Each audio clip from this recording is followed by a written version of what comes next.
الحمد للہ وکفا سلام علی عبادہ الذین اصطفى اما بعد فاعوذ باللہ من الشیطان الرجیم بسم اللہ الرحمن الرحیم وہو یتولی الصالحین سبحان ربک رب العزت عما یصفون وسلام علی المرسلین والحمد للہ رب العالمین اللہم صلی علی سیدنا محمد وعلی آل سیدنا محمد وبارک وسلم اللہم صلی علی سیدنا محمد وعلی آل سیدنا محمد وبارک وسلم اللہم صلی علی سیدنا محمد وعلی آل سیدنا محمد وبارک وسلم۔ اللہ رب العزت کا قرآن کریم کے اندر ارشاد ہے وَهُوَ يَتَوَلَّى الصَّالِحِينَ، اللہ رب العزت نیکوکاروں کا نگہبان ہے، نیکوکاروں کا سرپرست ہے۔ سرپرست کہتے ہیں اس شخص کو کہ جو کسی دوسرے انسان کی مال کا، اس کی ضروریات کا، اس کے نفع کا، نقصان کا، رزق کا، ہر چیز کا ذمہ اپنے اوپر لے لیتا ہے۔ باپ کو کہا جاتا ہے یہ بچے کا سرپرست ہے، کیونکہ باپ اپنی اولاد کی تمام ضروریات کو پورا کرنے کی ذمہ داری اپنے اوپر لے لیتا ہے۔ آپ غور کریں، اگر ایک بچہ دوسرے کو بتائے مثال کے طور پہ کہ جی ہم کل صبح عمرے کے لیے جا رہے ہیں، دوسرا بچہ پوچھے بھئی آپ عمرے کے لیے جا رہے ہیں؟ جی۔ تو آپ جب عمرے کے لیے جا رہے ہیں تو عمرے پہ جانے کے لیے پاسپورٹ بنوانا ہوتا ہے، آپ نے بنوا لیا؟ بھئی میں نے تو کوئی پاسپورٹ نہیں بنوایا۔ اچھا، پاسپورٹ بنوانے کے بعد ویزا لگوایا جاتا ہے، آپ نے ویزا لگوا لیا؟ میں نے تو کوئی ویزا نہیں لگوایا۔ آپ جب یہاں سے جائیں گے تو جہاز میں جائیں گے، اس کی ٹکٹ بک کروائی ہے؟ ٹکٹ بھی بک نہیں کروائی۔ آپ وہاں پر پہنچیں گے تو پہنچنے کے بعد کسی ہوٹل میں ٹھہرنا ہوگا، اس کی بکنگ کرا لی ہے؟ میں نے نہیں کرائی۔ وہاں پر جا کر کھائیں گے کیا، پئیں گے کیا، اس کا کوئی انتظام کیا ہے؟ میں نے نہیں کیا۔ تو وہ آگے سے پوچھے گا کہ جب آپ نے پاسپورٹ نہیں بنوایا، آپ نے ویزا نہیں لگوایا، آپ نے جہاز کا ٹکٹ نہیں خریدا، ہوٹل کی بکنگ نہیں کرائی، وہاں پر جا کر کھانے پینے رہائش کا انتظام نہیں کیا، تو آپ کیسے عمرے پہ جا رہے ہیں؟ اس بچے کا آگے سے جواب یہی ہوگا کہ جی میں اپنے ابو کے ساتھ جا رہا ہوں۔ یہ تمام سوالات کا جواب ہے۔ کیا مطلب ہے؟ مجھے ان باتوں کی فکر کرنے کی ضرورت نہیں ہے، میرا والد میرا سرپرست ہے اور اس نے میری تمام ان ضروریات کو خود پورا کر دیا ہے۔ مجھے ضرورت نہیں ہے کہ میں ان تمام ضروریات کے گن چکر میں پڑوں اور اس کے پیچھے اپنے وقت کو برباد کروں۔ بس مجھے تو یہ پتہ ہے کہ میں نے صبح اٹھ کے جانا ہے اور اللہ کے گھر میں جا کر طواف کرنا ہے۔ تو اگر باپ بچے کا سرپرست ہو تو اس کی تمام ضروریات باپ کے ذمہ ہوتی ہیں، بچہ ٹینشن فری ہوتا ہے، اس کو کسی قسم کی ٹینشن نہیں ہوتی، کسی قسم کی فکر اس کے ذمہ نہیں ہوتی۔ بے عین ہی یہی معاملہ ہے۔ اللہ رب العزت فرماتے ہیں کہ جو کوئی شخص بھی نیکوکاری والی زندگی اختیار کرے گا، گناہوں کو چھوڑ کر نیکی کی زندگی کو اختیار کرے گا، اللہ رب العزت خود اس کے سرپرست بن جاتے ہیں، اس کی تمام ضروریات کو غیب کے خزانوں سے پورا فرما دیتے ہیں۔ یہ اللہ رب العزت کا ایمان والوں کے ساتھ وعدہ ہے۔ جگہ جگہ قرآن کریم میں مختلف طریقوں سے اس وعدے کو ذکر فرمایا۔ کہیں پر فرما دیا وَهُوَ يَتَوَلَّى الصَّالِحِينَ، اللہ رب العزت نیکوکاروں کا سرپرست ہے۔ ایک اور جگہ پہ ارشاد فرما دیا کان حقا علینا نصر المؤمنین، ایمان والوں کی مدد کرنا، ان کی ہر ضرورت کو پورا کرنا، یہ ہم نے اپنے ذمہ لے رکھا ہے۔ تو یہ وعدہ اللہ رب العزت نے ایمان والوں کے ساتھ کیا، اور واقعی اگر دنیا کے اندر دیکھیں تو اللہ تعالیٰ نے اپنے اس وعدے کو کیسے نبھا کے دکھایا، انسان واقعی سوچتا ہے تو حیران ہو جاتا ہے۔ جس کسی شخص نے اللہ کے وعدوں پر یقین رکھا، گناہوں کو چھوڑ کر نیکوکاری والی زندگی گزاری، اللہ رب العزت نے اس کے لیے غیب سے تمام ضروریات کو پورا فرمایا۔ بہت ساری مثالیں ہیں۔ پچھلے زمانے میں صحابہ رضی اللہ عنہ مجمعین کی زندگی میں دیکھیں تو مثالیں ملتی ہیں۔ نبی علیہ الصلوۃ والسلام ایک مرتبہ تشریف فرما تھے، ایک صحابی رضی اللہ تعالیٰ عنہ تشریف لائے، اے اللہ کے محبوب صلی اللہ علیہ وسلم آج میرے ساتھ ایک بڑا عجیب معاملہ پیش آیا۔ بھائی کیا ہوا؟ اے اللہ کے محبوب صلی اللہ علیہ وسلم میں قضائے حاجت کے لیے گیا تو ایک جگہ پر میں قضائے حاجت کے لیے بیٹھا تو میں نے دیکھا کہ جدھر میں قضائے حاجت کر رہا تھا اس کے قریب ہی ایک چوہے کا بل تھا۔ وہ چوہا اپنے بل کے اندر گیا، واپس آیا تو اس کے منہ میں ایک دینار تھا، اس نے میرے قریب لا کر اس کو پھینک دیا، پھر واپس چلا گیا اندر، پھر اندر گیا اور جا کے ایک اور دینار اٹھا کے اپنے منہ سے لا کر یہ میرے پاس چھوڑ دیا۔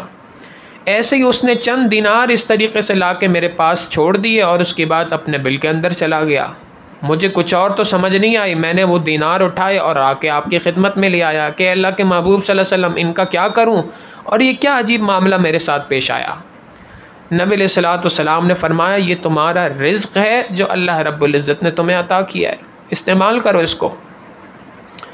اب غور کرنے کی بات یہ ہے کہ صحابہ رضی اللہ تعالیٰ عنہ مجمعین کی زندگی میں اور ہماری زندگی میں کتنا فرق ہے۔ ان کو بلوں سے رزق ملا کرتا تھا اور ہمارا سارا کا سارا رزق بلوں کے اندر چلے جاتا ہے۔ ہر بندہ پریشان ہے، جی بجلی کا بل، یہ گیس کا بل، یہ فلاں بل، یہ فلاں بل، جو کماتے ہیں سارا کا سارا بلوں میں چلا جاتا ہے۔ ان کو بلوں سے رزق ملتا تھا، ہمارا رزق بلوں کے اندر چلا جاتا ہے۔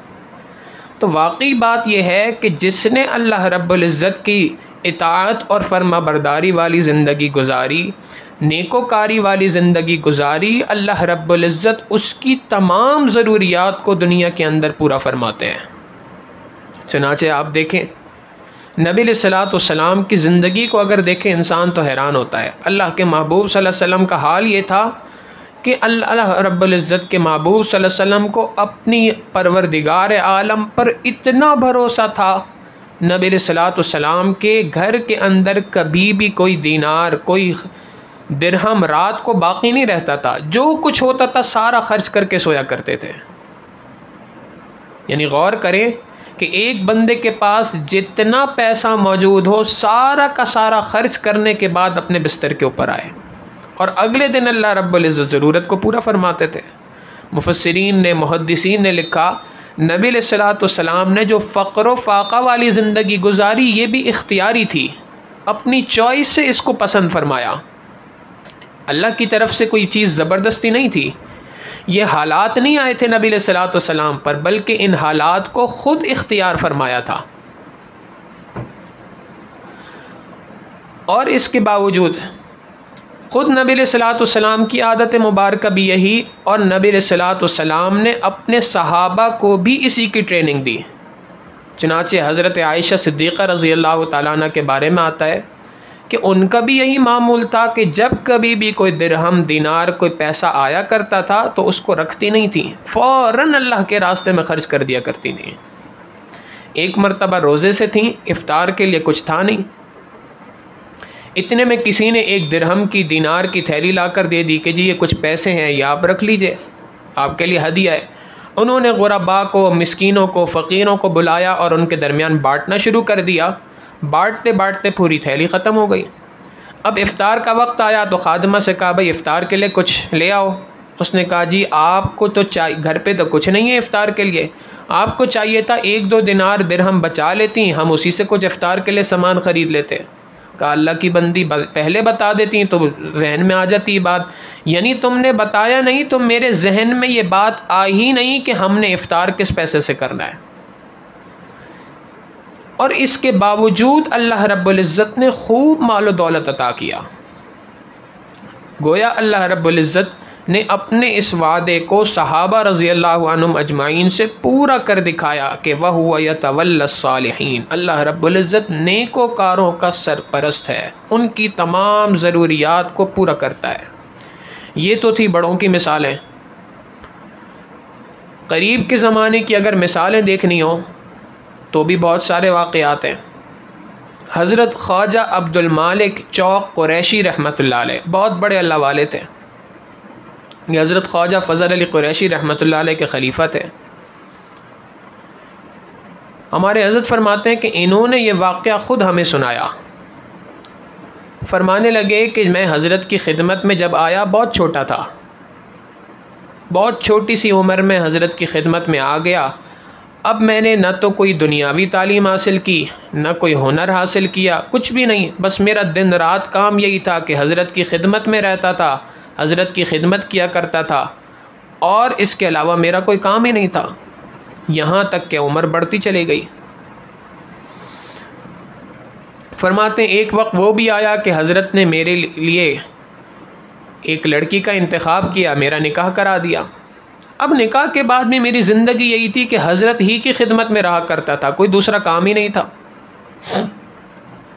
فرماتے ہیں ایک دن حضرت نے مجھے بلایا اور مجمع جمع فرمایا، لوگوں کو جمع کیا، اور مجمع کو جمع کرنے کے بعد مجھے مجمع کے سامنے اجازت و خلافت دے دی، اور اس کے بعد فرمایا کہ مجھے حکم ہوا ہے کہ تم یہاں سے نکلو، اللہ رب العزت تم سے دین کا کام لیں گے۔ فرماتے ہیں میں بڑا حیران ہوا، رونے لگ گیا، حضرت میں تو دنیا کے اندر آپ کے سوا کسی کو جانتا نہیں ہوں، نہ مجھے کوئی ہنر آتا ہے، نہ مجھے کوئی کمانے کا سلیقہ آتا ہے، نہ مجھے کسی کو کوئی دین کی دعوت دینے کا سلیقہ آتا ہے، کچھ بھی مجھے نہیں آتا، تو میں تو کسی کو دین کی طرف بلا بھی نہیں سکتا، اور دوسری بات یہ کہ کماؤں گا کیا، کھاؤں گا کیا، مجھے تو کوئی چیز نہیں آتی ہے۔ حضرت نے فرمایا فکر نہ کرو، جس پروردگار کی طرف سے حکم ہے وہی انتظام کرے گا۔ فرماتے ہیں وہاں سے نکل گئے، ایک شہر میں جا کر رہنا شروع کیا۔ اب ابتدائی چند دن جو ہیں بہت تنگی کے گزرے، فقر و فاقے کے گزر رہے تھے، بڑی مشکلوں سے کوئی 2 وقت کی روٹی نصیب ہوتی تھی، بہت مشکل حالات تھے۔ چند دن تو گزر گئے، اس کے بعد میں نے حضرت کو خط لکھا کہ حضرت میری یہ صورتحال ہے اور مجھے سمجھ نہیں آتا کہ یہ کیا معاملہ ہے، کیسے حل ہوگا۔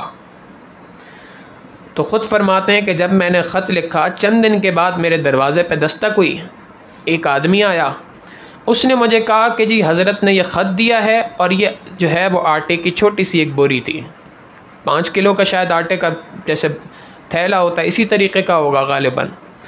فرمایا کہ وہ دیا، اور دینے کے بعد فرمایا کہ حضرت نے خط اور یہ دیا ہے اور آپ کو سلام کہا ہے، وہ چلا گیا۔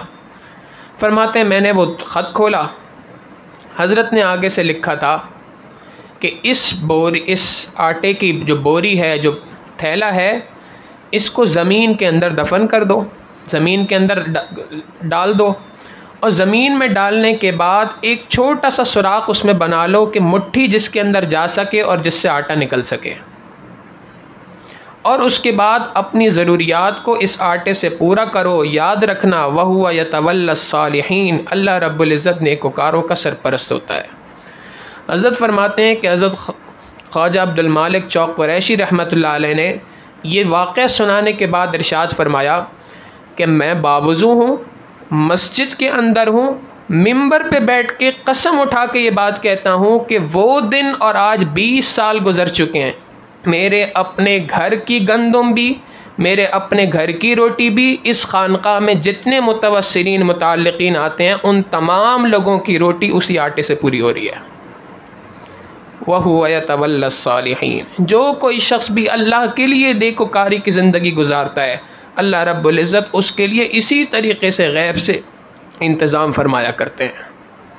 حضرت مولانا احمد علی لاہوری رحمۃ اللہ علیہ، یہ سکھ گھرانے سے ان کا تعلق تھا، ابتدائی زندگی ایسی تھی، سکھ تھے، پھر اللہ تعالیٰ نے ہدایت کی روشنی عطا کی تو گھر سے بھاگ کر انہوں نے دین اسلام قبول کیا، دارالعلوم دیوبند کے اندر داخلہ لیا اور پڑھنے لگ گئے۔ خود اپنا واقعہ ارشاد فرماتے ہیں کہ میں دارالعلوم دیوبند میں پڑھا کرتا تھا، اور میرا حال یہ تھا کہ مجھے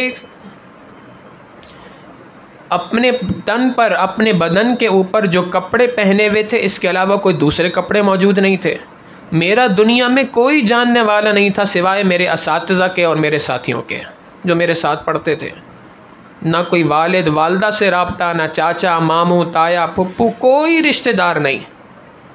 اور میں جب دارالعلوم آیا تھا تو میرے پاس ایک ہی جوڑا کپڑے کا تھا، وہی پہنا کرتا تھا، اور اس کے اوپر حال یہ تھا کہ میں یہی کپڑے جمعے والے دن اتارتا تھا، ان کو دھوتا تھا دھوتی باندھ کر، اور ان کو سکھا کر یہی کپڑے پہن کر پھر جمعے کے دن آیا کرتا تھا، پھر پورا ہفتے چلاتا تھا، اگلے جمعے کو پھر انہی کپڑوں کو دھو کے پہن لیا کرتا تھا۔ فرماتے ہیں ایک دن دارالعلوم دیوبند کے اندر میں بیٹھا پڑھ رہا تھا، حضرت شیخ الہند رحمۃ اللہ علیہ کی خدمت میں ایک نواب صاحب تشریف لائے۔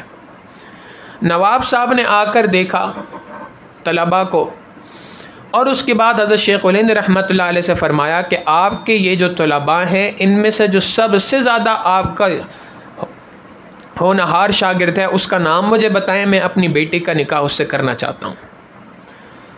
شیخ الہند رحمۃ اللہ علیہ نے فرمایا بھائی سارے ہی ہمارے طلباء ہونہار ہیں، آپ جس کا چاہیں انتخاب فرمانا چاہیں آپ اس کے اوپر ہاتھ رکھیں، ہم اس سے پوچھ لیتے ہیں، ان کے والدین کو بلا لیتے ہیں۔ فرماتے ہیں کہ جب احمد علی نہیں تھا اس وقت پر میرے سسر نواب صاحب نے مجھے پہچانا، انہوں نے میرے اوپر ہاتھ رکھا اور فرمایا اس بچے کو میں انتخاب کرتا ہوں۔ حضرت شیخ الہند رحمۃ اللہ علیہ نے فرمایا بھائی تم نے جو ہاتھ جس بندے پر رکھا ہے، جس بچے پر رکھا ہے، اس کا تو آگے پیچھے کوئی نہیں ہے، یہ تو انتہائی غربت کی زندگی گزار رہا ہے۔ نواب صاحب نے کہا کہ جی غربت کی زندگی گزار رہا ہو یا امیری کی زندگی گزار رہا ہو، آپ نے مجھے اختیار دیا تھا، میں نے چوز کر لیا۔ حضرت شیخ الہند رحمۃ اللہ علیہ نے مجھے بلایا اور بلا کے فرمایا کہ بھائی تمہارا نکاح کرنے کا ہم نے ارادہ کیا ہے، تمہارا کیا خیال ہے؟ میں نے کہا حضرت میرے تو روحانی باپ بھی آپ ہیں اور میرے روحانی پیشوا بھی آپ ہیں، اور آپ کے سوا تو میرا کوئی ہے ہی نہیں دنیا کے اندر، اگر آپ نے کسی کا انتخاب میرے لیے کیا ہے تو اس سے بہتر میرے لیے کوئی دوسرا نہیں ہو سکتا۔ حضرت نے فرمایا کہ بھائی فلاں نواب صاحب ہیں، ان کی بیٹی ہے۔ میں نے کہا حضرت میں اس کو کس طریقے سے اپنے ساتھ رکھ سکتا ہوں؟ وہ نواب کی بیٹی ہے، امیری میں زندگی، نعمتوں میں زندگی گزار کے آئی ہے، وہ کس طریقے سے میرے ساتھ رہے گی؟ حضرت نے فرمایا بھائی ان کے والد تیار ہیں، تمہیں کوئی اعتراض ہے تو بتاؤ۔ حضرت مجھے تو کوئی اعتراض نہیں ہے۔ حضرت نے فرمایا بس ٹھیک ہے، عصر کی نماز میں ہم تمہارا نکاح کریں گے، عصر کی نماز میں آ جانا، تمہارا نکاح ہو جائے گا۔ میرے ساتھیوں کو پتہ چلا کہ میرے نکاح کا فیصلہ ہو گیا، ان سب نے مجھے پرزور اصرار کیا کہ بھائی تم کوئی نیا جوڑا پہنو۔ میں نے کہا میرے پاس تو کوئی نیا جوڑا ہے ہی نہیں، میں کہاں سے پہنوں؟ طلباء اصرار کرنے لگے ہمارا یہ جوڑا ہے، یہ پہن لو، یہ کپڑے ہمارے پہن لو۔ فرماتے ہیں غیرت اتنی تھی کہ مجھے برداشت نہیں ہوا کہ میں کسی کے سے مانگ کر کوئی کپڑے پہنوں۔ پھر بہرحال ہم نے آپس میں اس پہ اتفاق کر لیا کہ اچھا ٹھیک ہے آج میں ان کپڑوں کو دھو کر دوبارہ سے پہن لیتا ہوں، اس بات پہ اتفاق ہو گیا۔ فرماتے ہیں ظہر کی نماز پڑھ کے میں دارالعلوم دیوبند سے اپنے کمرے کے اندر آیا، کپڑوں کو دھویا اور دھو کر اس کے بعد جب سکھانے کے لیے ہوا میں رسی پہ لٹکایا تو پورے دیوبند شہر کے اوپر بادلوں نے سایہ کر دیا۔ اب دیوبند شہر کے اوپر سایہ ہے بادلوں کا، دھوپ نام کی چیز نکل ہی نہیں رہی ہے۔ اب میں پریشان، یا اللہ عصر کا وقت قریب ہے، یہ پانی تو سوکھ ہی نہیں رہا ان کپڑوں میں سے۔ فرماتا ہے میں ان کپڑوں کو لے کر کبھی اس طرف ہلا رہا ہوں، کبھی اس طرف ہلا رہا ہوں، اللہ سے دعائیں کر رہا ہوں، لیکن عجیب آزمائش تھی، دھوپ نام کی کوئی چیز نظر ہی نہیں آ رہی۔ فرماتے ہیں کافی دیر اسی طریقے سے گزر گئی، بالآخر عصر کی نماز کا وقت ہو گیا اور میں مجبوراً گیلے کپڑے پہن کر مسجد کے اندر آیا۔ جب میں مسجد میں پہنچا تو میرے جو سسر صاحب تھے انہوں نے بڑے غور سے مجھے دیکھا، سمجھ گئے تھے وہ بھی اس بات کو۔ فرماتے میرا نکاح ہو گیا، نکاح کے بعد نواب صاحب کی بیٹی میرے ساتھ رخصت ہو گئی، رخصت ہو کے میرے گھر پر آ گئی۔ اب جو زندگی تھی بڑی کٹھن زندگی تھی، کھانے کو کچھ نہیں، پینے کو کچھ نہیں، عجیب فقر و فاقہ تھا۔ فرماتے ہیں چند دن گزرے، اس کے بعد یہ نواب صاحب کی جو بیٹی تھی میری اہلیہ تھی، میں نے سوچا کہ ان کو سسرا اب اس کے میکے چھوڑ کے آتا ہوں، کچھ دن وہاں گزارے، والدین سے ملے۔ اب مجھے ڈر تھا کہ یہ جائے گی وہاں پہ اور اپنے والد کو جب بتائے گی یہ ساری باتیں تو والد صاحب نے تو خوب شور مچانا ہے، مگر میں بھی مجبور تھا اپنی جگہ، میں نے اس کو اس کے گھر پہ چھوڑا۔ فرماتے ہیں کہ اللہ نے میری اہلیہ کو بھی ایسا صبر عطا کیا تھا کہ نواب صاحب نے پوچھا بیٹی بتاؤ کیسی زندگی گزر رہی ہے؟ اس نے کہا ابو جان آپ نے کس شخص سے میرا نکاح کیا ہے؟ مجھے تو واقعی دنیا کے اندر جنت کا مزہ آ رہا ہے۔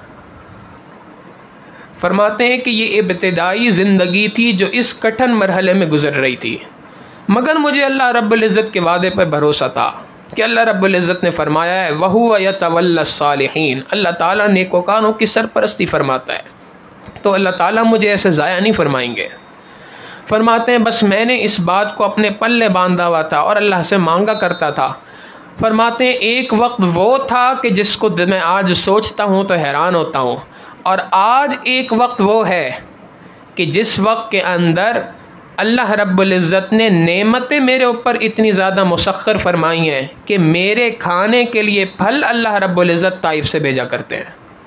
کھانے کے لیے جو پھل میں کھایا کرتا ہوں وہ عام پھل نہیں ہوتے، امپورٹڈ پھل ہوتے ہیں، طائف سے پھل آیا کرتے ہیں۔ امیر گھرانے کی جو عورتیں ہیں وہ ہمارے گھر میں آتی ہیں، میری اہلیہ سے درخواست کرتی ہیں، پاؤں پکڑتی ہیں ان کی کہ جی آپ چند منٹ کے لیے اجازت دے دیں، ہم اپنی سعادت سمجھتے ہیں کہ ہم حضرت احمد علی لاہوری رحمۃ اللہ علیہ کے گھر میں جھاڑو لگائیں گے۔ امیر امیر گھر کی عورتیں آتی ہیں جنہوں نے اپنے گھر میں خادمائیں رکھی ہوئی ہیں، اپنے گھر میں کام کرنے والیاں رکھی ہیں، وہ ہمارے گھر پہ آتی ہیں اور آ کر ہمارے گھر پہ جھاڑو لگاتی ہیں۔ فرمایا کرتے تھے طلباء اکرام کو، فرماتے تھے کہ عزیز طلباء، اللہ رب العزت نے عام آدمی کا رزق، جو عام آدمی عام زندگی گزار رہا ہو، جس کا نیکی تقوی سے کوئی لین دین نہ ہو، بس ویسے ہی لاؤ بالی والی زندگی گزار رہا ہو، تو ایسا عام آدمی جو اللہ رب العزت کی فرما برداری والی زندگی نہیں گزار رہا، نافرمانی والی زندگی گزار رہا ہے، ایسے شخص کا رزق من حیث یحتسب ہوا کرتا ہے، جہاں سے وہ گمان کرتا ہے وہاں سے اللہ تعالیٰ اس کو رزق عطا فرماتے ہیں۔ اور جو کوئی شخص بھی اللہ رب العزت کے دین کے لیے اپنے آپ کو وقف کر دیتا ہے، اللہ رب العزت کے ساتھ اللہ کی اطاعت و فرما برداری والی زندگی گزارتا ہے، اللہ رب العزت اس کو رزق من حیث لا یحتسب عطا کرتے ہیں، وہاں سے رزق عطا فرماتے ہیں جہاں سے رزق کا اس کو گمان بھی نہیں ہوا کرتا۔ تو وَهُوَ يَتَوَلَّى الصَّالِحِينَ، اللہ رب العزت نیکوکاروں کا سرپرست ہے، اللہ رب العزت نیکوکاروں کی تمام ضروریات کو پورا فرماتا ہے۔ ہمارے حضرت نے ایک واقعہ میں اور سنایا، فرمانے لگے کہ ہمارے شیخ حضرت مرشد عالم رحمۃ اللہ علیہ سے ایک صاحب بیت تھے، قاری صاحب تھے، مدینہ منورہ کے اندر پڑھایا کرتے تھے قرآن کریم مسجد نبوی میں، تو نیکوکار آدمی تھے۔ اللہ رب العزت نے ان کو کثیر الاولاد بنایا تھا۔ کثیر الاولاد کس اعتبار سے؟ اس اعتبار سے کہ 9 ان کے بیٹے تھے جو حیات تھے، اور کچھ ایسے تھے جو بچپن میں فوت ہو گئے تھے، تو شاید خود فرماتے ہیں کہ شاید 12-13 کے قریب ان کی اولادیں تھیں، جن میں سے باقی بعد میں 9 لڑکے رہ گئے تھے، باقی کا انتقال ہو گیا تھا۔ حضرت فرماتے ہیں کہ ہم ہر سال مدینہ منورہ جایا کرتے تھے، اور ہر سال قاری صاحب سے ملاقات ہوتی تھی، قاری صاحب عقیقے کا ایک ڈبہ ہمارے ہاتھ میں رکھ دیا کرتے تھے۔ فرماتے ہیں ہم نے ان کا نام مذاق میں رکھا ہوا تھا عقیقے والے قاری صاحب۔ تو فرماتے ہیں کہ ہم ان کے پاس ہر بار جایا کرتے تھے، ان کا ہمارے شیخ حضرت مرشد عالم رحمۃ اللہ علیہ سے بہت گہرا تعلق تھا۔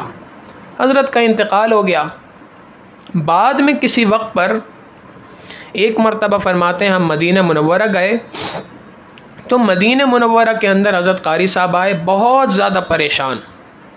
حضرت فرماتے ہیں میں نے پوچھا بھائی قاری صاحب خیر تو ہے، آپ اتنے پریشان ہیں؟ کہنے لگے حضرت میں آپ کو کیا بتاؤں، بھائی کیا ہوا؟ حضرت بات یہ ہے کہ میرے 9 بیٹے ہیں اور سب کے سب تقریباً جوان ہو چکے ہیں، شادی کی عمر کو پہنچ چکے ہیں، اور میرا جو گھر ہے وہ 2 کمروں کا گھر ہے، ایک کمرے کے اندر میں میاں بیوی رہتے ہیں اور دوسرے کمرے میں 9 بچے رہتے ہیں۔ اللہ تعالیٰ نے مجھے جتنی تنخواہ دی ہے اس میں اتنا گزارا ہو جاتا ہے کہ ہم کھاتے ہیں پیتے ہیں اور اپنی زندگی گزارتے ہیں، 2 وقت کی روٹی پوری ہو جاتی ہے۔ اب میں چاہتا ہوں کہ اپنے بچوں کی شادی کروں، تو بچوں کو میں نے صرف دین کا علم پڑھایا، دنیا کی کوئی تعلیم دی نہیں ہے ان کو۔ جب صرف دین کا علم پڑھایا، دنیا کی تعلیم دی نہیں ہے، تو اب ان کو بھی کوئی کمانے کا ہنر نہیں آتا۔ سب کو میں نے حافظ بنایا، عالم بنایا، مفتی بنایا ہے، لیکن اب کمانے کا کوئی ہنر ان کو نہیں آتا۔ جائیں تو کہاں جائیں، کوئی دوسرا گھر لیں، خریدیں، اس کے اندر رہیں، یہ تو ممکن ہی نظر نہیں آتا۔ تو حضرت بات یہ ہے، اس بات کے ساتھ کہ میں کہیں رشتہ لینے کے لیے جاؤں تو بچے کو چھوڑوں گا کہاں، یعنی شادی اگر ہوگی تو کس گھر میں رہے گا، یہ ایک مسئلہ۔ پھر دوسرا مسئلہ یہ کہ میں جہاں رشتہ لے کے جاتا ہوں اپنی اولاد کا، وہاں پر وہ لوگ جیسے ہی سنتے ہیں کہ کیا اس کو کیا کماتا ہے، کچھ بھی نہیں کماتا، وہ فوراً سے آگے سے ریجیکٹ کر دیتے ہیں۔ کئی جگہوں پہ میرا جانا ہوا ہے، اور میرے دوست یار مجھے شروع سے کہا کرتے تھے کہ بھائی تم عقل مندی نہیں کر رہے، ایسا کرو کہ اپنے ایک بیٹے کو عالم بنا لو، ایک کو مفتی بنا لو، ایک کو انجینئر بنا لو، ایک کو ڈاکٹر بنا لو، ایک کو یہ کر، ایک کے ساتھ یہ معاملہ کر لو، ایک کے ساتھ یہ معاملہ کر لو، تاکہ تمہاری زندگی بیلنس رہے، کچھ کمانے والے ہوں، کچھ دین کی خدمت کرنے والے ہوں۔ اور میں نے اس کے مقابلے میں تمام بچوں کو جو ہے وہ دین پڑھایا ہے۔ اب جب یہ معاملہ پیش آیا ہے تو حضرت اب میرے رشتہ داروں نے، میرے گھر والوں نے، میرے رشتہ داروں نے، میرے دوستوں نے مجھے اتنا ڈانٹا، اتنی سنائی ہے کہ میں بہت دل برداشتہ ہوں کہ کیا واقعی میں نے کوئی غلط فیصلہ کر لیا ہے۔ حضرت فرماتے ہیں میں نے ان سے کہا قاری صاحب آپ پریشان نہ ہو، اللہ رب العزت کا وعدہ ہے کہ وَهُوَ يَتَوَلَّى الصَّالِحِينَ، اللہ تعالیٰ نیکوکاروں کی سرپرستی فرماتا ہے، تو آپ کو اللہ تعالیٰ ایسے ہی نہیں چھوڑے گا۔ فرماتے ہیں جب میں نے یہ بات کہی تو قاری صاحب خاموش ہو گئے، مگر وہ دل سے کوئی بہت زیادہ مطمئن نہیں تھے۔ فرماتے ہیں میں نے ان سے کہا کہ قاری صاحب چلیں ہم آپ کی خاطر چلتے ہیں، معاہدہ شریف پہ حاضری دیتے ہیں، صلاۃ و سلام پڑھیں گے اور وہاں پر جا کر دعا کرتے ہیں آپ کے حق میں۔ قاری صاحب کو اس سے تسلی ہو گئی، گئے وہاں پہ جا کے دعا کی۔ حضرت فرماتے ہیں اس کے بعد ہم چلے گئے، قاری صاحب بھی چلے گئے۔ اگلے دن پھر قاری صاحب آئے، حضرت آج ایک اور جگہ میں اپنے بچے کا رشتہ لے کے جا رہا ہوں، آپ دعا کیجیے گا اللہ تعالیٰ کوئی بہتر صورت بنا دے۔ فرماتے ہیں جب انہوں نے یہ بات کہی میں نے کہا جی ضرور دعا کریں گے، وہ چلے گئے۔ اگلے دن پھر قاری صاحب آئے تو قاری صاحب کے ہاتھ میں اتنا بڑا مٹھائی کا ٹوکرا، اور خوشی سے جھومتے ہوئے آ رہے ہیں، اور آ کے کہنے لگے کہ حضرت ہو گیا ہو گیا ہو گیا۔ حضرت فرماتے ہیں میں پریشان ہوا، بھائی کیا ہو گیا، کیا بات آپ کہہ رہے ہیں، ذرا تسلی کے ساتھ سمجھائیں۔ کہنے لگے حضرت بات دراصل یہ ہے کہ کل ایک جگہ پہ ہم رشتہ لے کے گئے تھے اپنے بڑے بیٹے کا، وہ جو وہاں پر جو ہم گئے تو وہ ایک انجینئر صاحب تھے جن کا گھر تھا، ان کا انتقال ہو گیا تھا۔ اب ہم وہاں پہ گئے تھے، ان کی بڑی بیٹی ایک تھی جس کا رشتے کے لیے کا پروپوزل ہم لے کے گئے تھے۔ اب وہاں پر جب ہم پہنچے تو میں تو مردانے کے اندر بیٹھ گیا، میری جو بیوی تھی، اہلیہ تھی، وہ اندر تھی، وہ بچی کی والدہ کے ساتھ گفتگو کر رہی تھی۔ ابھی ہم بیٹھے ہی تھے، 2-3 منٹ گزرے تھے کہ میری اہلیہ نے اندر سے پیغام بھیجا کہ جی مجھے آپ سے کچھ بات کرنی ہے۔ میں سمجھ گیا کہ جیسے ہر جگہ سے منع ہوتا ہے آج یہاں سے بھی منع ہو گیا ہے کہ تم کس منہ سے یہاں آئے ہو۔ فرماتے میں نے اہلیہ کو بلایا، دل کے اندر بڑا غم تھا۔ اہلیہ نے آتے کے ساتھ ہی مجھے ایسے ہی الفاظ سے کہا ہو گیا ہو گیا ہو گیا۔ فرماتے میں نے پوچھا بھائی کیا ہو گیا، کیا بات کہنا چاہ رہی ہیں آپ؟ تو پھر اس نے سمجھایا کہ دیکھیں ہم یہاں پر آئے تھے رشتہ لے کر، تو اس بیوہ خاتون نے مجھے بتایا کہ جی میرے شوہر نے مرتے وقت پہ وصیت کی تھی اس بات کی، انتقال کے وقت پہ دیکھو میں نے اپنی بیٹیوں کو اچھی تعلیم دی ہے، کسی کو ڈاکٹر بنایا، کسی کو انجینئر بنایا، ہر کسی کے پاس کسی نہ کسی فیلڈ کی ماسٹر ڈگری موجود تھی، میں نے سب کو اچھی تعلیم دی ہے، مگر مجھے اس بات کا احساس ہے کہ میں نے ان کو دینی تعلیم کو خاص نہیں دی، لہٰذا میری وصیت ہے یہ کہ تم میرے جانے کے بعد میری اولاد کی اچھی تربیت کرنا، اور اس کے بعد دیندار لوگوں سے، علماء سے، مفتیان اکرام سے ان کا رشتہ کرنا۔ اور پھر دوسری بات مزیدار یہ ہے کہ اللہ رب العزت نے ہمیں 9 بیٹے عطا کیے ہیں، ان کو 9 بیٹیاں عطا کی ہیں، اور ہم ان کی ہر بیٹی ہمارے بیٹے سے 2 سال عمر میں چھوٹی ہے۔ میں نے 2 منٹ کے اندر 9 کے 9 بچوں کے اپنے رشتے کر دیے۔ آپ غور کریں کہ آج ماں باپ ایک اولاد کی رشتے کے لیے کتنے پریشان ہوتے ہیں، ہر لڑکا ہو کہ لڑکی ہو، رشتے کے سلسلے میں کتنی زیادہ پریشانی اٹھانی پڑتی ہے، مگر جب اللہ رب العزت کی سرپرستی میں انسان آ جاتا ہے تو 2 منٹ کے اندر اللہ رب العزت 9 رشتے یوں کروا دیتے ہیں۔ پھر فرمایا حضرت نے کہ اس کے چند عرصے کے بعد ہم دوبارہ گئے تو وہاں پر پتہ چلا کہ قاری صاحب کے جو سب سے بڑے بیٹے تھے ان کو وہاں پر چونکہ بحیثیت مفتی وہاں پر ان کی کوالیفیکیشن تھی، تو سعودی عرب کی جو وزارت تھی انہوں نے ان کا انتخاب کیا تھا فلاں کورٹ کے اندر بطور جج کے۔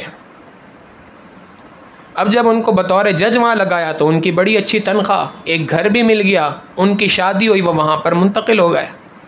کچھ عرصہ گزرا تھا کہ جو دوسرا بیٹا تھا اس کو فلاں جگہ کے اوپر کوئی قرات کا کوئی کمپٹیشن تھا، کوئی مقابلہ تھا، اس کے اندر اس نے حصہ لیا تھا، اللہ تعالیٰ نے اس کو خوبصورت آواز عطا کی تھی، وہ وہاں پر وہ مقابلہ جیتا، وزارت سعودیہ نے اس کے اوپر کچھ انعام دیا، اور وہاں پر کسی اور ملک کا کوئی بادشاہ آیا ہوا تھا، اس نے جب تلاوت سنی تو اس نے اپنی حیثیت سے انفرادی طور پر ایک گھر دینے کا اعلان کیا، اس کو گھر بھی مل گیا، خوب پیسہ بھی مل گیا، اور اس کی بھی اسی طریقے سے شادی ہو گئی۔ حضرت فرماتے ہیں کہ کچھ عرصے کے بعد میں قاری صاحب کے پاس پہنچا تو قاری صاحب فرما رہے تھے، حضرت میں اب پریشان ہوں، پیسہ اتنا آ گیا ہے کہ سنبھلا نہیں جا رہا مجھ سے، میں کس طریقے سے اس پیسے کو مینیج کروں، اب میری پریشانی یہ ہے۔ حقیقت یہی ہے کہ جو کوئی شخص بھی اللہ رب العزت کے لیے نیکوکاری کی زندگی گزارتا ہے وَهُوَ يَتَوَلَّى الصَّالِحِينَ، اللہ رب العزت نیکوکاروں کی سرپرستی اس طریقے سے فرمایا کرتے ہیں۔ آج بات یہ ہے، معاملہ یہ پیش آیا ہے کہ دنیا کے اندر آپ دیکھیں نبی علیہ الصلوۃ والسلام نے فرمایا جب دجال کا فتنہ آئے گا تو اس فتنے کے ساتھ افلاس کا، بھوک کا، رزق کے اعتبار سے فتنہ اٹھے گا۔ لوگوں کو جو دجال اپنے شکنجے میں پکڑے گا وہ اسی طریقے سے پکڑے گا۔ نبی علیہ الصلوۃ والسلام کی حدیث مبارکہ ہے، خود ارشاد فرمایا جس کو چاہے گا کھانے کے لیے رزق دے گا، جس کو چاہے گا کھانے کا رزق کھینچ لے گا اس سے۔ آج بالکل بعین ہی ہم اسی ڈگر کے اوپر چل رہے ہیں۔ ایک مستقل سوچے سمجھے منصوبے کے تحت ایک بات ہمارے دلوں میں بار بار ڈالی جا رہی ہے، یہ مہنگائی بڑھ گئی ہے، کھائیں گے کہاں سے، پئیں گے کہاں سے، یہ کیسے ہوگا، فلاں خرچہ کیسے ہوگا، فلاں خرچہ کیسے ہوگا، اس کے لیے یہ کر لینا چاہیے، اس کے لیے یہ کر لینا چاہیے۔ آپ یاد رکھیں اس بات کو، جب ایک شخص اللہ رب العزت کی فرما برداری والی زندگی گزارتا ہے، اللہ رب العزت جتنی بھی مہنگائی ہو جائے اس کے اخراجات کو پورا فرماتے ہیں۔ یہ اللہ تعالیٰ کا وعدہ ہے، اور اللہ رب العزت کا وعدہ ہمیشہ سچا ہوا کرتا ہے۔ ایک سوچے سمجھے منصوبے کے تحت ہمارے اندر اس سازش کو پھیلایا جا رہا ہے، ہمیں اس بات کے اوپر بار بار اکسایا جا رہا ہے، ہمارا یقین اللہ رب العزت کی ذات سے ہٹا کر چیزوں کی طرف لایا جا رہا ہے۔ لہٰذا آج ہر بندے نے اپنے ذہن میں ایک بت بنایا ہوا ہے، جی مجھے میری دکان کما کے دیتی ہے، مجھے میرا کاروبار کما کے دیتا ہے، مجھے فلاں چیز کما کے دیتی ہے۔ کوئی انسان کو کما کے نہیں دیتا، اللہ رب العزت ہیں جو پروردگار عالم تمام انسانیت کو رزق عطا فرماتے ہیں۔ خود قرآن کریم میں ارشاد فرمایا وَمَا مِن دَابَّةٍ فِي الْأَرْضِ إِلَّا عَلَى اللَّهِ رِزْقُهَا، زمین پہ کوئی چوپایا ایسا نہیں کہ جس کا رزق اللہ نے اپنے ذمے نہ لے رکھا ہو۔ جو پروردگار عالم چونٹیوں کو رزق دیتا ہو، جو پروردگار عالم پرندوں کو رزق دیتا ہو، جو پروردگار عالم عام جانوروں کو تو دور کی بات ہے، کتے اور خنزیر کو بھوکا نہیں سلاتا، وہ پروردگار ہمیں کیسے بھوکا سلا دے گا بھائی؟ ہم اللہ رب العزت کی سرپرستی میں تو آ کے دیکھیں۔ ہم یہ سمجھتے ہیں کہ زیادہ کثرت مال ہمارے تمام مسائل کا حل ہے، حالانکہ یہ بات نہیں ہے۔ آپ غور کریں، جس شخص کے پاس زیادہ مال ہوتا ہے سب سے زیادہ پریشان بھی عام طور پہ وہی ہوا کرتا ہے۔ یہ زیادہ مال والے لوگ بظاہر بہت اچھے نظر آ رہے ہوتے ہیں، حقیقتاً اندر سے بہت زیادہ کھوکھلے ہوتے ہیں۔ جتنے پریشان یہ ہوتے ہیں دوسرا کوئی بندہ نہیں ہوا کرتا۔ مال بڑھتا جاتا ہے، پریشانیاں، بیماریاں، مصیبتیں ساتھ ساتھ بڑھتی جاتی ہیں۔ تو حقیقتاً اللہ رب العزت نے رزق کو اپنے ذمے لے رکھا ہے، اور اللہ رب العزت رزق کو پورا فرماتے ہیں۔ آج اس کے بارے میں جیسے عوام الناس کے درمیان فتنے پھیلائے جا رہے ہیں نا، یہ فتنہ ہے کہ جی کیسے کماؤ گے، کیسے کھاؤ گے، یہ فلاں وقت پہ یہ چیز اتنی مہنگی ہو گئی، یہ چیز ایسے ہو گئی، یہ چیز ایسی ہو گئی۔ جس طریقے سے یہ فتنے عوام الناس میں پھیلائے گئے ہیں، چونکہ کافی سارے طلباء اکرام اس لیے اس بات کو بھی عرض کر دوں کہ یہی فتنے مدارس کے اندر بھی اب گھسائے جا رہے ہیں، طلباء کے ذہنوں کو بھی اسی طریقے سے خراب کیا جا رہا ہے۔ آج لوگ پوچھتے ہیں جی مولوی بنو گے تو کھاؤ گے کہاں سے؟ بھائی دنیا کے اندر کوئی ایک مولوی آپ ایسا نہیں دکھا سکتے کہ جو بھوک کا پیٹ مرا ہو، جو بھوک کی وجہ سے جس کو موت آ گئی ہو۔ ہاں زیادہ کھا کر مرنے کی بے تحاشا مثالیں دنیا کے اندر موجود ہیں۔ امام مسلم رحمۃ اللہ علیہ انتقال کیسے ہوا؟ کھجوریں کھا رہے تھے، حدیث مبارکہ پہ کام کر رہے تھے، کام کرتے کرتے اندازہ نہیں ہوا کہ کتنی کھجوریں کھائیں، پورا بورا موجود تھا کھجوروں کا، وہ کھا گئے اور اس کی وجہ سے ان کو پیٹ خراب ہوا اور اسی کی وجہ سے ان کا انتقال ہو گیا۔ تو زیادہ کھا کر مرنے کی مثالیں تو دنیا کے اندر موجود ہے، کم کھا کر مرنے کی یا بھوک کی وجہ سے مرنے کی کوئی ایک مثال دنیا کے اندر پیش نہیں کی جا سکتی۔ ہمارے حضرت ایک واقعہ سنانے لگے، فرماتے ہیں حضرت کے ایک خلیفہ ہیں، انہوں نے KPK کے اوپر کی جو شہر ہیں ان کے اندر کسی جگہ پر ایک مدرسہ کھولا۔ کچھ عرصے کے بعد پتہ چلا کہ جی یہاں پر فوج نے اپنا یونٹ قائم کرنا ہے، اور فوج کے اس یونٹ کے قائم کرنے کی وجہ سے انہوں نے عوام سے یہ بات کہی ہے کہ تم لوگ اپنے گھر یہاں سے سمیٹو اور یہاں سے کہیں اور منتقل ہو، فوج کی چھاؤنی یہاں پہ بنے گی۔ چنانچہ فوج کی چھاؤنی بننے لگی، جو لوگ وہاں پر گھروں میں مکین تھے وہ اپنے گھر چھوڑ کے جانے لگے، ان کو گھروں کی قیمت دی گئی اور کہا گیا آپ کسی اور علاقے میں منتقل ہو جائیں، لوگ جانے لگ گئے۔ تو حضرت کو انہوں نے خود یہ بات سنائی کہ حضرت میرے دل میں یہ بات آئی کہ بھائی میں نے تو مدرسہ کھولنا ہے، اب میں نے تو دین کا کام پڑھانا ہے، چاہے فوجی آئیں چاہے غیر فوجی ہوں، میں نے تو یہ کام یہیں پہ کرتے رہنا ہے۔ لوگوں نے مجھے سمجھایا کہ دیکھو اس علاقے میں تمہارا مدرسہ چلے گا نہیں، جب ساری عوام یہاں سے چلی جائے گی تو تمہیں چندہ کون دے گا؟ طلباء جو ہوں گے ان کو کھلاؤ گے کہاں سے؟ ان کے اخراجات کیسے پورے کرو گے؟ پھر یہ فوجی ہیں، یہ تمہیں مستقل آئے دن تنگ کرتے رہیں گے، کبھی تلاشیاں لیں گے، کبھی تم سے کاغذات مانگیں گے، کبھی تم سے یہ کہیں گے، کبھی تم سے یہ کہیں گے، تو تم پریشان پھرتے رہو گے۔ فرماتے ہیں مجھے یہ بات سمجھ نہیں آئی، میں نے یہ کہا کہ بھائی اللہ نے ہمارے طلباء کا رزق اپنے ذمہ لے رکھا ہے، وہ پورا کرے گا، وَهُوَ يَتَوَلَّى الصَّالِحِينَ۔ اب باقی جہاں تک بات ہے ان کی، تو یہ ہمارے بھائی ہیں، اگر یہ کوئی بات سوال کریں گے تو ہم ان کو تعاون کریں گے، میں نے اپنا مدرسہ یہاں سے نہیں ہٹانا۔ فرماتے چند دن گزر گئے، چند دن گزرنے کے بعد اب جو ہے جو پہلے سے موجود فنڈز تھے وہ ختم ہو گئے، اب کچھ حالات مشکل آنا شروع ہوئے۔ اب جب مشکل حالات آنا شروع ہوئے ہم نے اللہ سے مانگنا شروع کیا، اے اللہ یہاں پر بھی پہلے بھی تو رزق دیتا تھا، ابھی بھی رزق آپ ہی عطا فرمائیں گے۔ فرماتے ہیں ایک دو دن ہی گزرے تھے، تھوڑے سے حالات مشکل تھے، اچانک ایک دن مدرسے کے اندر ایک صاحب آئے اور ان کے ہاتھ میں 2 بکرے تھے، انہوں نے کہا کہ جی یہ 2 بکرے ہیں، یہ مدرسے کے لیے۔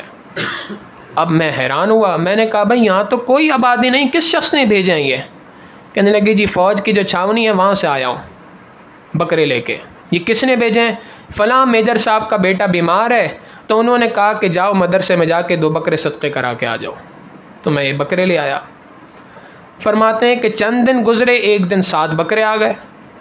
پھر میں نے پوچھا کیا ہوا؟ جی فوج نے فلاں جگہ پہ ایک مشن پہ جانا تھا، اپنا دستہ بھیجنا تھا یہاں سے، تو انہوں نے کہا کہ جانے سے پہلے کچھ اللہ کے راستے میں صدقہ کیا جائے، جاؤ یہ 7 بکرے لے جا کر مدرسے کے اندر دے دو۔ فرماتے ہیں حضرت پوری ملک اس بات پر پریشان ہے کہ جی فوج ہمارے مدرسے بند کر دے گی، اور ہم اس بات پہ خوش ہیں کہ ہمارا مدرسہ فوج چلا رہی ہے۔ حقیقت یہی ہے کہ جب اللہ رب العزت رزق کے ذمہ رزق کی باری اپنے ذمے لے رکھی ہے اللہ رب العزت نے، اللہ تعالیٰ پورا فرماتے ہیں۔ یہ ہو نہیں سکتا کہ کسی طریقے سے اللہ تعالیٰ اس بات کو پورا نہ فرمائے۔ آپ غور کریں دنیا کے اندر جو فوجی ہے اس کا کام کیا ہے؟ سرحدوں پر لڑنا، سرحدوں پہ لڑنا یہ اس کی ذمہ داری ہے، اور اس ذمہ داری کے اوپر وہ بڑے فخر کے ساتھ اگر اس سے پوچھا جائے تمہیں تنخواہ کون دیتا ہے، آگے سے وہ کہے گا کہ جی ہم حکومت کی، ہم ملک کو بچا رہے ہیں، ملک کی خدمت کر رہے ہیں، ملک کی طرف خزانے سے ہمیں تنخواہ ملتی ہے۔ تو جو کوئی ملک کی خدمت کر رہا ہے ملک کے خزانے سے اس کو تنخواہ ملتی ہے، جو کوئی شخص بھی اللہ رب العزت کے دین کی خدمت کرتا ہے اللہ رب العزت اپنے خزانوں سے اس کے لیے رزق کا انتظام کیوں نہیں فرمائیں گے؟ لہٰذا اپنے ذہنوں سے اس بات کو نکالیں، یہ بہت بڑی کوتاہی ہے ہماری طرف سے کہ ہم اس بات کو سمجھتے نہیں ہیں۔ اللہ نے ہمارے رزق کا ذمہ لے رکھا ہے۔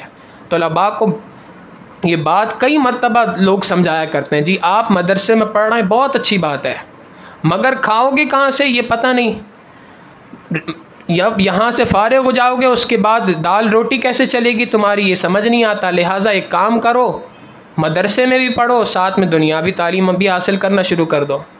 یہ دنیاوی تعلیم کے اس جھانسے کے اندر ڈالنے کے ساتھ ساتھ ہمارے ان طلباء کے ذہنوں کو آج خراب کیا جا رہا ہے۔ تو تمام لوگوں کو یہ بات سمجھنے کی ضرورت ہے کہ واقعتاً ہمیں ضرورت اس بات کی نہیں ہے کہ ہم اپنے طلباء کو کالج اور یونیورسٹیز کے اندر بھیجیں، ضرورت نہیں ہے۔ لوگ یہ بات، ہمارے حضرت کے پاس ایک صاحب آئے ایک مرتبہ، فرمانے لگے کہ حضرت اگر یہ مدارس کے طلباء کالج یونیورسٹی جا کر دنیاوی تعلیم حاصل نہیں کریں گے تو وہاں کے لوگوں کو دین کی دعوت کون دے سکے گا؟ اور ان کے درمیان جو آپس میں گیپ ہے عوام الناس میں اور علماء میں، گیپ کیسے ختم ہوگا؟ لہٰذا چاہیے یہ کہ آپ اپنے مدارس کے جو طلباء ہیں ان کو کالج یونیورسٹیز کے اندر بھیجنا شروع کریں۔ حضرت نے فرمایا بھائی ایک ترتیب آپ نے بتائی ہے اس گیپ کو ختم کرنے کی، ایک ترتیب ہم بتا دیتے ہیں، آپ خود غور کریں کہ کون سی ترتیب بہتر ہے۔ جی حضرت آپ بھی بتا دیجئے۔ فرمانے لگے کہ ہم نے یہ بات دیکھی ہے کہ جب یہ مدارس کے طلباء اکرام جب مدرسے کو چھوڑ کر کالج یونیورسٹیز کے اندر جاتے ہیں تو وہاں کے ماحول سے متاثر ہو جایا کرتے ہیں۔ جب ماحول سے متاثر ہوتے ہیں تو ماحول سے متاثر ہونے کے بعد ٹوپی بھی تھوڑے دنوں بعد غائب ہو جاتی ہے، پھر کچھ عرصے کے بعد لباس میں بھی تبدیلی آنا شروع ہو جاتی ہے، تو ان کی زندگیوں میں تبدیلی آ جاتی ہے۔ اور بجائے اس کے کہ وہاں کے لوگوں کو وہ اپنی طرف متاثر کریں، وہاں کے ماحول سے خود متاثر ہو جاتے ہیں۔ اور اس کے مقابلے میں ہم نے ایک طریقہ اختیار کیا۔ حضرت آپ نے کیا طریقہ اختیار کیا؟ ہم نے یہ طریقہ اختیار کیا کہ کالج یونیورسٹی کے طلباء کو پکڑ کر مدرسوں کے اندر لے کے آنا شروع کر دیا۔ تو ایک ترتیب وہ ہے جو آپ نے بنائی ہے اور ایک ترتیب وہ ہے جو ہم نے بنائی ہے، آپ خود فیصلہ کریں کون سی ترتیب بہتر ہے۔ تو حقیقت یہی ہے کہ ہمیں واقعتاً رزق کے حوالے سے پریشان ہونے کی ضرورت نہیں ہے کہ ہم یہاں سے فارغ ہونے کے بعد کیا کریں گے۔ وہی دیکھیں واقعتاً بات یہی ہے کہ ہم نے اپنی زندگی کا سب سے بہترین حصہ اللہ کے دین کے لیے دیا ہے۔ یہ زندگی کا بہترین حصہ ہے، یہی وہ وقت ہے جس کے اندر اگر کچھ پڑھ لکھ لیا، دنیاوی اعتبار سے ڈگری حاصل کر لی تو بہت کچھ کمانے کے مواقع ہیں۔ ہم نے وہ اپنی زندگی کا حصہ اگر دین کے لیے وقف کیا ہے، اللہ رب العزت نے اس قربانی کو کبھی بھی ضائع نہیں فرمائیں گے۔ اور عام آدمی کو بھی یہ بات سمجھنے کی ضرورت ہے کہ واقعتاً اللہ رب العزت نے اپنی سرپرستی کا اعلان فرمایا ہے، شرط صرف اتنی ہے کہ گناہوں کو چھوڑ کر اللہ رب العزت کی طرف آنے کے قدم بڑھائیں۔ ہمارے حضرت فرماتے ہیں کہ جس کسی شخص کو رزق کے اعتبار سے تنگی سامنے ہو، دو کام کر لے، ایک گناہوں کو چھوڑ دے۔ دیکھیں رزق بارش کی طرح کس طریقے سے برستا ہے، مزید رزق کے اندر بارش چاہیے ہو تو اپنی اولاد میں سے کسی ایک کو دین کے لیے وقف کر دے، پھر دیکھے کہ اللہ رب العزت گھر کے اندر کس طریقے سے رزق کی فراوانی عطا فرماتے ہیں۔ لہٰذا حقیقت یہی ہے کہ وَهُوَ يَتَوَلَّى الصَّالِحِينَ، اللہ رب العزت نیکوکاروں کا سرپرست ہے۔ اللہ تعالیٰ سے دعا ہے کہ اللہ تعالیٰ ہم سب کو اپنی سرپرستی عطا فرمائے، ہمیں نیکوکاری پرہیزگاری کی زندگی گزارنے کی توفیق عطا فرمائے، گناہوں سے 100% بچنے کی توفیق عطا فرمائے۔ وآخر دعوانا ان الحمد للہ رب العالمین۔